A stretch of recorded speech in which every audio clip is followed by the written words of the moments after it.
Hey everyone, this is Gabriel Feliciano, and let's talk about it.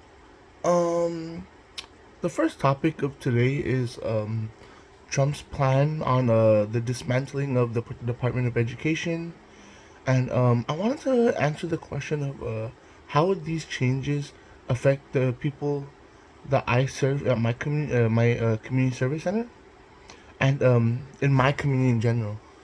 I want to break that down into because I think my community is pretty different from where I'm working at. Um, so I'm from San Francisco, right? I'm from San Francisco's Visitation Valley, and our community is very neglected, if you know what I mean. We have it's essentially a food desert. Um, and many people in that area are very low income, some of the lowest income in the San Francisco in general. Um, it's just like tucked away in a part that just makes it undesirable for most people to live in. It's far away from downtown. It's very far away from the wharf, um, and it's very far away from like places that most people would like consider like destination spots, right? So I think this attack on education is such a like big deal to me because like in my community, in my neighborhood, there's already like a bunch of people who like are like not having proper access to like things like food, water. So like they're also not gonna have the best access to education, right? um I don't know if there's a statistics to support my claim, but like I'm very sure like a lot of people in my community don't even like have access to education, right? Or they don't know about those resources to achieve it. And it's just like school is not just tuition and like you needing FAFSA for like to pay for tuition, right? There's other stuff like, for example, like me, I'm from SF, but I'm going to San Jose State. You have to be able to pay rent. You have to be able to pay for like school supplies, and your FAFSA might not even be able to cover all that. So like, there's already this lack of easy access to education. Then how are people going to access education after he dismantles, fa- um, sorry about that. How are they going to receive education when they're dismantling the Department of Education, right? And I think this is like so messed up because I feel like I'm lucky enough. Like a lot of my peers end up like, oh, they tried school but it didn't work out, or like they just never were able to go to school, you know. So like I feel like I was lucky in that, like me being able to like have higher education, and as well as like being able to like me I'm graduating this year, this semester, right?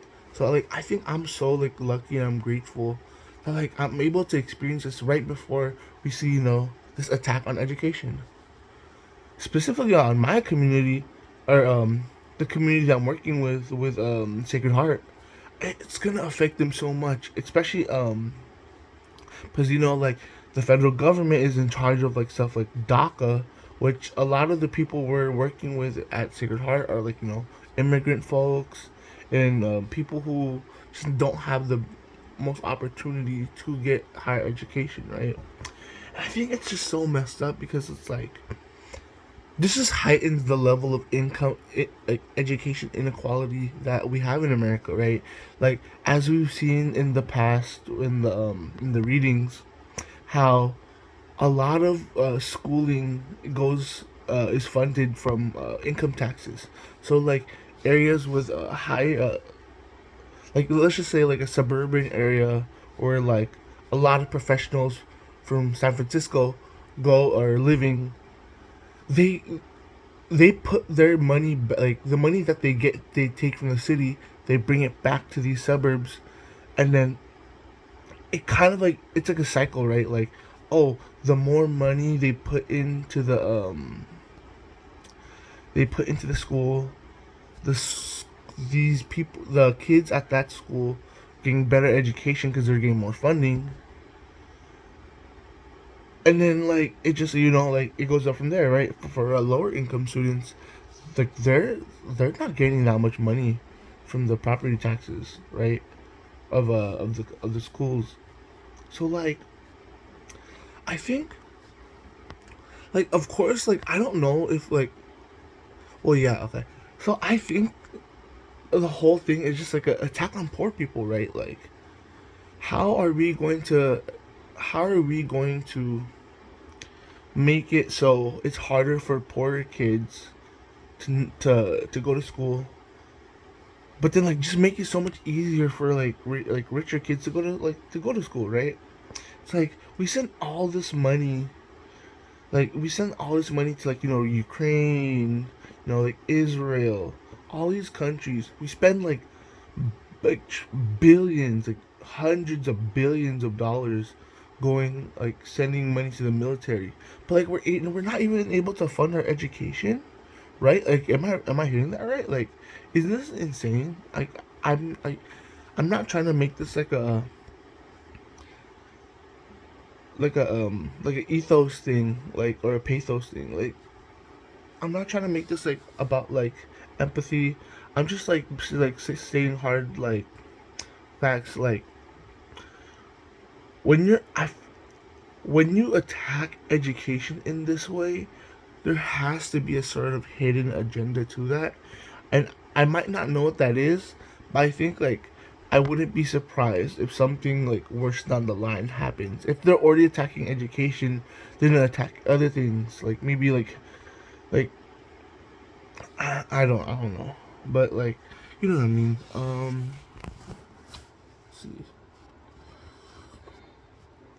Well, for me personally, um, the proposed changes to the Department of Education impact me and my service learning is I don't think it might impact it much because I'm graduating, so I won't like have to worry about like my funding afterwards.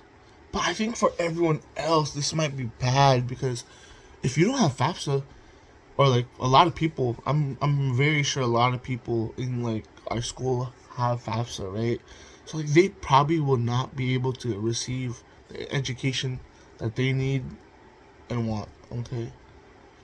Thank you guys very much and have a great day.